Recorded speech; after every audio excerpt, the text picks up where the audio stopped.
خداوند کے زندہ کلام میں سے پیدائش کی کتاب اس کا 26واں باب۔ اور اس ملک میں اس پہلے کال کے علاوہ جو ابراہیم کے ایام میں پڑا تھا پھر کال پڑا، تب اسحاق جرار کو فلسطینیوں کے بادشاہ ابی ملک کے پاس گیا، اور خداوند نے اس پر ظاہر ہو کر کہا کہ مصر کو نہ جا، بلکہ جو ملک میں تجھے بتاؤں اس میں رہ۔ تو اسی ملک میں قیام کر، اور میں تیرے ساتھ رہوں گا اور تجھے برکت بخشوں گا، کیونکہ میں تجھے اور تیری نسل کو یہ سب ملک دوں گا، اور میں اس قسم کو جو میں نے تیرے باپ ابراہیم سے کھائی پورا کروں گا، اور میں تیری اولاد کو بڑھا کر آسمان کے تاروں کی مانند کر دوں گا، اور یہ سب ملک تیری نسل کو دوں گا، اور زمین کی سب قومیں تیری نسل کے وسیلہ سے برکت پائیں گی، اسی لیے کہ ابراہیم نے میری بات مانی اور میری نصیحت اور میرے حکموں اور قوانین و آئین پر عمل کیا۔ بس اسحاق جرار میں رہنے لگا، اور وہاں کے باشندوں نے اس سے اس کی بیوی کی بابت پوچھا۔ اس نے کہا وہ میری بہن ہے، کیونکہ وہ اسے اپنی بیوی بتانے سے ڈرا، یہ سوچ کر کہ کہیں ربکا کے سبب سے وہاں کے لوگ اسے قتل نہ کر ڈالیں، کیونکہ وہ خوبصورت تھی۔ جب اسے وہاں رہتے بہت دن ہو گئے تو فلسطینیوں کے بادشاہ ابی ملک نے کھڑکی میں سے جھانک کر نظر کی اور دیکھا کہ اسحاق اپنی بیوی ربکا سے ہنسی کھیل کر رہا ہے۔ تب ابی ملک نے اسحاق کو بلا کر کہا کہ وہ تو حقیقت میں تیری بیوی ہے، پھر تو نے کیوں کر اسے اپنی بہن بتایا؟ اسحاق نے اس سے کہا اسی لیے کہ مجھے خیال ہوا کہ کہیں میں اس کے سبب سے مارا نہ جاؤں۔ ابی ملک نے کہا تو نے ہم سے یہ کیا کیا؟ یوں تو آسانی سے ان لوگوں میں سے کوئی تیری بیوی کے ساتھ مباشرت کر لیتا اور تو ہم پر الزام لاتا۔ تب ابی ملک نے سب لوگوں کو یہ حکم کیا کہ جو کوئی اس مرد کو یا اس کی بیوی کو چھوئے گا سو مار ڈالا جائے گا۔ اور اسحاق نے اس ملک میں کھیتی کی، اور اسی سال اسے 100 گنا پھل ملا، اور خداوند نے اسے برکت بخشی، اور وہ بڑھ گیا، اور اس کی ترقی ہوتی گئی، یہاں تک کہ وہ بہت بڑا آدمی ہو گیا، اور اس کے پاس بھیڑ بکریاں اور گائے بیل اور بہت سے نوکر چاکر تھے،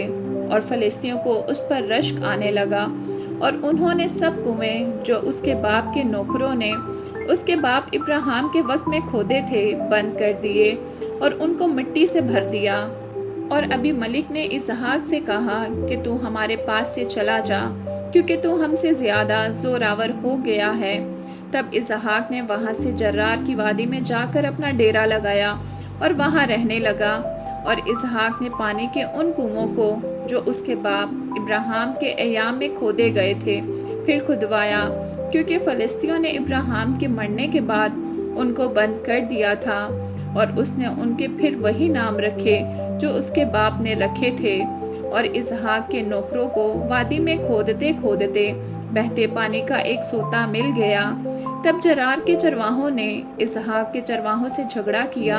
اور کہنے لگے کہ یہ پانی ہمارا ہے۔ اس نے اس کنویں کا نام اسک رکھا،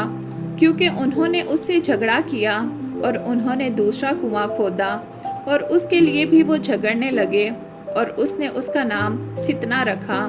سو وہ وہاں سے دوسری جگہ چلا گیا اور ایک اور کنواں کھودا جس کے لیے انہوں نے جھگڑا نہ کیا، اور اس نے اس کا نام رہوبوت رکھا،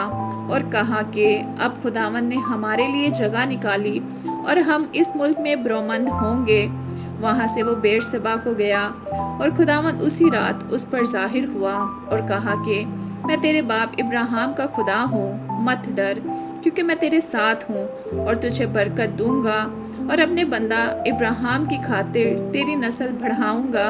اور اس نے وہاں مذبح بنایا اور خداوند سے دعا کی اور اپنا ڈیرا وہیں لگا لیا، اور وہاں اسحاق کے نوکروں نے ایک کنواں کھودا۔ تب ابی ملک اپنے دوست اخوزت اور اپنے سپہ سالار فیکل کو ساتھ لے کر جرار سے اس کے پاس گیا۔ اسحاق نے ان سے کہا کہ تم میرے پاس کیوں کر آئے، حالانکہ مجھ سے کینہ رکھتے ہو اور مجھ کو اپنے پاس سے نکال دیا؟ انہوں نے کہا ہم نے خوب صفائی سے دیکھا کہ خداوند تیرے ساتھ ہے، سو ہم نے کہا کہ ہمارے اور تیرے درمیان قسم ہو جائے، اور ہم تیرے ساتھ عہد کریں کہ جیسے ہم نے تجھے چھوا تک نہیں اور سوا نیکی کے تجھ سے اور کچھ نہیں کیا، اور تجھ کو سلامت رخصت کیا تو بھی ہم سے کوئی بدی نہ کرے گا، کیونکہ تو اب خداوند کی طرف سے مبارک ہے۔ تب اس نے ان کے لیے ضیافت تیار کی اور انہوں نے کھایا پیا، اور وہ صبح سویرے اٹھے اور آپس میں قسم کھائی، اور اسحاق نے ان کو رخصت کیا اور وہ اس کے پاس سے سلامت چلے گئے۔ اسی روز اسحاق کے نوکروں نے آ کر اس سے اس کنویں کا ذکر کیا جسے انہوں نے کھودا تھا، اور کہا کہ ہم کو پانی مل گیا۔ سو اس نے اس کا نام سبا رکھا، اسی لیے وہ شہر آج تک بیر سبا کہلاتا ہے۔ جب عیسو 40 برس کا ہوا تو اس نے بیر ہتی کی بیٹی یہودت اور ایلون ہتی کی بیٹی بشامت سے بیاہ کیا، اور وہ اسحاق اور ربکا کے لیے وہ بالے جان ہوئی۔ آمین۔